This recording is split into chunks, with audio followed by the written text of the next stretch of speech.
అందరూ కళ్ళు మూసుకొని 12 సార్లు ఓం నమో భగవతే వాసుదేవాయ 12 సార్లు అనుకోండి. ఓం గృహే సర్వమాంగళ్యలక్ష్మీం క్షీరసముద్రలాలయాం శ్రీరంగభావేశ్వరీం దాసీభూతమస్తదేవ విదా బాజాపడ దాసీభూతమస్తదేవ విదాం లోకైకదీపాంకురాం శ్రీమన్మందకరాక్షరఫలిభవ బ్రహ్మేంద్రగంగాధరాం త్వాం త్రైలోక్యకుటుంబినీం సరసిజాం వందే ముకుందప్రియాం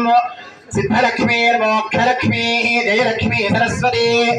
श्रीलक्ष्मीर्वरलक्ष्मीश्च प्रसन्ना भव सर्वदा గజనం చేసి అమ్మవారి యొక్క చేతిని స్వామివారి యొక్క చేతిలో పెట్టి పాణిగ్రహణం చేస్తూ స్మరామి స్వస్తి నామీరాశ్వినా స్వస్తి స్వస్తి మంధామరుజరేమ సూర్యాచంద్రమసావివ పునర్కరటాక్షరాజానదాంగామేమహి స్వరవస్యాప్తే సర్వస్య సర్వమేవ తేనాప్నోతి సర్వం జయతి ఇందిరా